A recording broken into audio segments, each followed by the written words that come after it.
Hello and welcome back to another episode of Racing Stacks, where I use a crazy virtual game to work out what I'm going to read each month. I'm actually doing 2.5 readathons in September. Now the half is that the first 2 days of September rolls over for Middle-earthathon, of which I am one of the co-hosts. I am the Witch King, so I will have a couple of books rolled over that I will still be reading.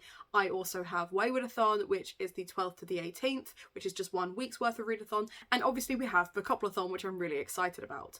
So with that in mind, I kind of already have about 15 books on my TBR already for September. However, I'm going to play Racing Stacks anyway and see if I can either double up these prompts, solidify some choices, maybe move some stuff around, and also because I really like playing this game every month. If you watched last month's go, I tried really hard for fantasy and couldn't for the life of me work out which prompt was fantasy. Turns out it was the crystals. This month I will be actively avoiding fantasy because I need short reads, so we will be aiming for some middle grades, some contemporary books, and some romance. That's kind of what I've got a mix of in my TBR already, so fingers crossed I get what I need. But we're going to play the game and then we're going to see just how badly it fucks me over. Okay, right. Let's go. Alright, so I don't want that one. That's a contemporary. Romance we wanted. Middle grade we wanted. Don't remember what that one is. That's a fantasy. We avoided it. I think that's adventure. There's a lot of those heart ones. That one I have no idea what that is. That's a thriller. Oh, I need to avoid thrillers. I don't own many thrillers. I'm trying to save them for Gothtober. That's a fantasy. Oh, nearly got me. I don't want another No Suns because I'm pretty sure I don't want any more epics. It might be contemporary. It may be historical fiction I missed. And I missed middle grade. I was too busy chatting. But I also managed to miss fantasy. So we'll go for another one of those. It may be classics as well, the candle. Avoid the thriller. I caught sci-fi. That was unfortunate. Oh, okay. So the moon is gothic fiction. Okay. So we have romance. Kieran picks, which is not ideal. Kieran is my brother, for those of you who don't know. He is not into reading very much. He likes the occasional audiobook. I did force him to read the Skullduggery Pleasant series and he fucking loved it. So he does feel the need to get back at me for being a terrible older sibling through his choices. So I don't know if that's the one that I want to go with. Next in series would help me out. Green cover, classic. There's quite a few gothic fictions on here, which would usually be my thing, except because Gothtober is a month away, I want to save all of my gothic fiction books. So I think gothic fiction, that must have been like the candle at the end, right? So we're going to avoid candles, we're going to avoid classics if we can, and we're going to avoid fantasy, and I'm going to go again. And I'm hoping that Kieran picks stays at bay, because last time I got him to pick a classic for me and he chose The Histories by Herodicus, which was over 1,000 pages long. So fuck you, Kieran. I'm not letting you pick my TBR this month. It's not happening. We're gonna go again. Okay, right, we're ready. Oh, that's immediately a contemporary. That one I think is gothic. That's probably the classic. We'll go for a middle grade. Let's go for a contemporary. Oh, it nearly got me. It nearly got me. I don't know what the butterfly ones are. Another middle grade. Another middle grade. Avoid the fantasy. Avoid. We'll pick up a sci-fi because I haven't read sci-fi in ages. Romance. Okay, so we have contemporary, underrated author. Literary, a TBR vet. That's fine. That shouldn't be an issue. Middle grade could finish in a day. That would actually be perfect for all the readathons I've got going on. Contemporary, short read. Middle grade, multiple POV. Middle grade, favourite author. Science fiction, short read. Adventure, Booktuber recommends. That means I can actually go over to Becca's recommendations video for Bookopoly and see if she's got any adventure books or books that have adventures on there. That'd be great. Romance, debut author. That could be fun. And then horror, author's backlist. That one might be trickier, but I actually really like this set of prompts. So I'm going to go with this one. I'm going to go away, sort out my TBR, and then I will come back and tell you what is on my TBR for September. Okay, so I'm going to start with my Bookopoly rolls because then I can put the graphic here, tell you what happened with my rolls, and then tell you if I've been able to double up with any Racing Stacks books. First thing I got was I rolled an 11 and I landed on a book set before 1999 or the 1990s, and I will be reading The Cherry Rubbers. This is an alternate history about a group of sisters called the Chapel Sisters who seem to keep dying on their wedding day, and the youngest daughter thinks she may have found a way of escaping this curse, but we're going to find out in the book if that has actually happened. Has she escaped this curse? Has she found a way out? I believe this has LGBTQ themes as well. I'm not gonna lie, the moment I saw pre-1999, I was like, yes, this is the exact book I want to pick up. I had planned on saving it for Gothtober, but I couldn't wait. It looks too pretty. I'm too excited for it. We're reading it in September. For my second roll, I rolled an 8 and I landed on your favourite genre, and my favourite genre, other than Gothic, which as I said, I'm actively trying to avoid so that I don't overdo Gothic before Gothtober, is urban fantasy. So I will be reading Jade City. Now, I did consider doubling up my Racing Stacks prompt of adventure recommended by a booktuber, because Becca definitely recommends Jade City. However, when I looked on Goodreads, this didn't really come under adventure, so I've decided to go for a different prompt with that one. But Jade City I'll be reading for Bookopoly anyway. I feel like I have to. For Becca's sake, I have to. Are you... Right, what is going on? For my third roll in Bookopoly, I rolled a 9 and I landed on Mood Read. I'm in the mood to read Mia Sosa's The Wedding Crasher. I have previously TBR'd this, I ran out of time, and I even said in my TBR Vets challenge that I was excited to TBR it again. Here it is, I'm ready to read it, I'm so excited. Mia Sosa comes with so much great energy in her romances that I'm not even worried that it's massive in comparison to other romances. Olivia from Olivia's Catastrophe and I were talking about how we much prefer shorter, thinner romances, but I have a feeling that this one is going to be the exception that proves the rule. I'm really excited. This is a wedding-based romance where a wedding planner and I think a guest get into a bit of an argument. I feel like it's going to be enemies to lovers. There was the one bed trope in the last one, and I'm so excited. I'm so excited for this one. Already an interesting variety of books I picked. My roll 4, I rolled a 7 and I landed on a wintry book, so I will be reading North Wind. I am doubling up this one. This is the book that I'll be using for middle grade, a book I think I will finish in a day. It's barely 250 pages long, the writing is really big, and my flatmate Lizzie, who bought this off for 8 Point and read it, said that it reads a lot younger than some of the other middle grades that we have, so I imagine I'll get through it pretty quickly.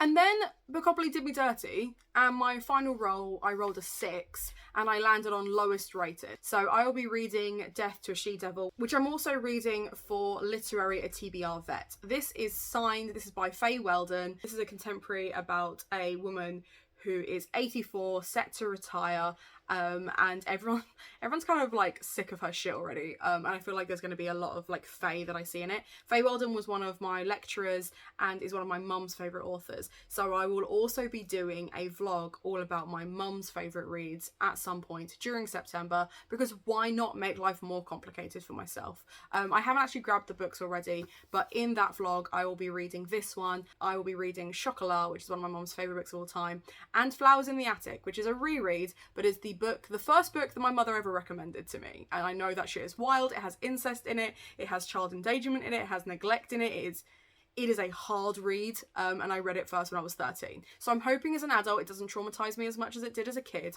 but chances are it will.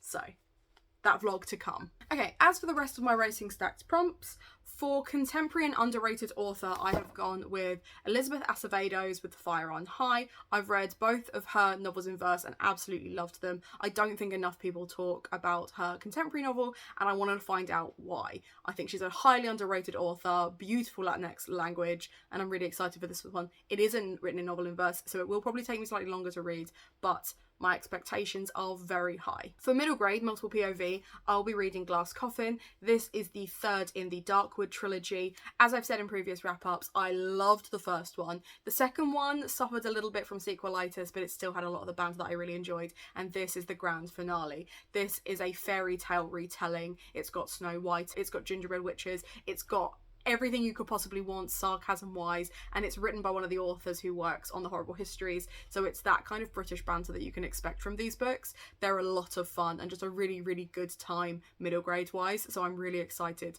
to finally get to this one. Then we had middle grade a favourite author, so I will be reading Like a Charm by Elle McNichols. Elle McNichols is an autistic author with autistic characters. I don't know much about this one, I just know that she's an auto-buy author for me. The moment I saw that she had a new book out, that was it. Pre-ordered it, it's here, we're ready, and I want to go in as kind of blank canvas as possible and just enjoy the story that she's created, because I know I will. Science fiction short read, so I will be borrowing a book from my flatmate's shelves. I'll be reading Descender, which is a non-fiction graphic novel. Again, I don't know a lot about this, I've just heard really good things from a lot of people on BookTube, and it's a quick read. It's a little graphic novel. It's going to be super short. Like I said, I didn't pick Jade City for the booktuber recommends prompt. Instead, I've gone for another one that Becca recommended, which was The Assassin's Apprentice. Obviously, Becca and a host of other people are doing the Elderling along, where they work through the Elderling series. This is like the first one, except for the prequel, but I've been told that it's best to kind of start with this one and then go back to the prequel after you've done the first trilogy, because it kind of fills in some blanks, but it gives more context rather than needing to start at that point. So I'll be reading this one, which... Am I terrified about starting another 100-book series? Yes, of course, and the fact that it's high fantasy adds to that. But it was one of the few that I could see straight off the bat that was definitely under adventure on Goodreads, and I've never tried Robin Hood before, so this is me going in kind of based solely on a booktuber recommends, which is kind of what that prompt's all about. One that I missed earlier because it's so short is the contemporary short reads. I have this arc which was sent to me by Olivia from Olivia's Catastrophe, and I know that it is set in this decade, which makes it a contemporary, and as you can see, it's tiny. I don't know much more about it, but I have a sneaking suspicion it's going to be quite a high literary contemporary. I'm probably going to try and break my heart, so got that to look forward to. Then I landed on Romance, a debut author. Now, I picked Love and Other Disasters for the Lunar Book Club pick, which is the book club I host through my business, Waypoint Books, a couple of months ago, and still haven't managed to get to it yet. I'm the worst book club host ever, and for that I can only apologise. I've heard some wild things about this since, and I don't know that I'm going to enjoy this as much as I thought I was going to when I initially put it on my book club. So the only way to find out for sure is to read it, so now is the time. And then finally I landed on a horror and authors backlist. Now, most of the horror authors I've read, I've either already completed their backlist or I don't have any intention of completing their backlist because I didn't enjoy their writing. So whilst this is technically an author's backlist, it's not necessarily the backlist that I own. I'm borrowing this once again from my flatmate, and I will be reading Lost Boy. I don't think Lizzie will mind that I've helped myself to her shelves, because I know for a fact she is desperate for me to read this, because way back in January I did a vlog where I read the original Peter Pan story and a retelling of Peter Pan, and said how frustrating I find it that people seem to think Peter Pan is just a jolly little pixie man who is like there for laughs and banter, when actually what he is a kidnapper and psychopath. So really hoping for some of those vibes in this. That's what I'm looking for. I'm very excited about it, and I'm sure Lizzie is equally excited for me to get to this. So it's on the list. So then the final set of books that are going on my TBR are the Waywardsonathon prompts. Now, I have TBR'd for every prompt, and I have not doubled up, although I do believe doubling up is fine, and because it's a bingo board, in theory, all I need to do is complete a line. I don't have to read all of these books, but I am still equally excited to have them on my TBR. The first prompt is mythology inspired, and I will be reading The First Woman. This is another Lunar Book Club pick, and this is basically a Nigerian mythology retelling of Eve. I don't know much more about it than that. It is a new contemporary, it's a relatively new release, and it's by a BIPOC author. So I'm just intrigued by this one. Having seen no one really talk about it, I don't know what to expect with this, other than, because it's a contemporary, I kind of always go into a contemporary assuming one of two things is going to happen. I'm either going to enjoy it because it's a very easy, gentle ride, or it is going to break my heart. I don't know if I've ever read a contemporary that doesn't do one of those two things. If it doesn't do one of those two things, I tend to find it quite boring. So I'm going in to have my heart ripped out. That's what the plan is for this one. Next was a character who's been through hell and back. There are literal demons. Literal demons in Demon Road. The main character is half demon as far as I'm aware, but this is a Derek Landy novel. This is his other series that isn't Skullduggery Pleasant that I've heard's not as good, but I bought the trilogy anyway, so I need to make a start on this one, because why not start another trilogy when I haven't finished a series in ages? Next was a character not of Earth, and I went for another graphic novel. This is the Wicked and Divines Volume 2, which is Fandemonium. I really enjoyed the first graphic novel, and the first and second graphic novels were gifted to me, I think, in order of Becca and Abby, so thank you, Becca and Abby. This is one of my new favourite graphic novel series. I'm really excited to get to this one. It's a very quick read because it's a graphic novel, so it should be quite easy to tick off. Next was a book with LGBTQ rep, and I will be reading Proud, which is a collection of short stories edited and collated by Juno Dawson.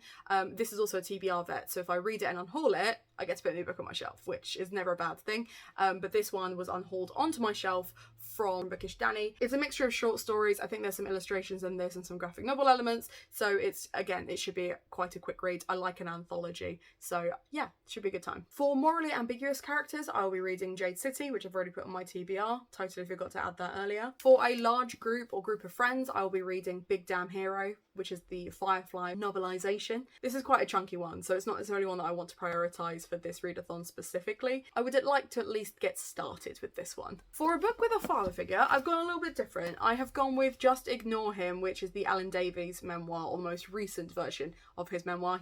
He's written several, but there is something about Jonathan Creek and seeing him on QI that I just view Alan Davies, this man that I've never met, as some kind of an uncle slash father figure. He reminds me a lot of my dad.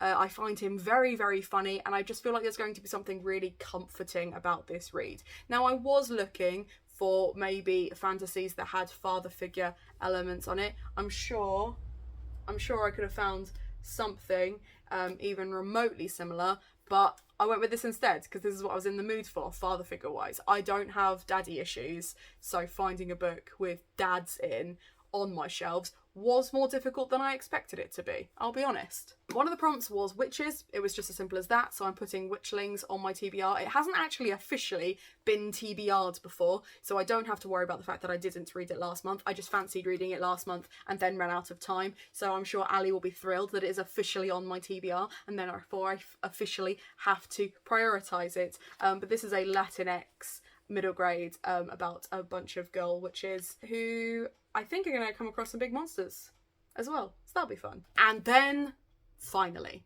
because this apparently wasn't enough, I have the Tea Dragon Festival on my TBR for the disability rep prompt of Waywardsonathon. Now, Tea Dragon Society, if you don't know, has BIPOC, LGBT and disability rep in it. It is a very cute, very young YA graphic novel about dragons who help make tea, and these people look after these dragons and therefore enjoy the tea, and it's a very close-knit group of people, and it's very cute and it's very charming, and it's going to be very wholesome in comparison to some of the other books on this TBR. It's cute, I'm excited for it. Now, I do also have the Lunar Book Club pick for this month, but I haven't wrapped it, so I'm not including it in this, but just know that it's 600 pages and I'm fucking terrified. I already have two other books. We have this one and we have this one, which are technically Lunar Book Club picks that I haven't got to yet, so why not put more things on my TBR? As I mentioned, I've also got the other two books that I'm doing for a vlog specific thing, and I want to finish all of these. I want to finish all of these and then just go into Gothtober nice and fresh for some spooky gothic reads. I'm very, very excited about that. If you want to just quickly let me know that you were here, feel free to drop a cherry in response to Cherry Robbers, the first book that I put on my TBR, or let me know, what book do you think I should start my TBR with? What should I start with? Where does one begin in this myriad of books? Treat yourself to something from Waypoint because it supports me and my content. Make sure to like and subscribe, and more importantly, have a nice day.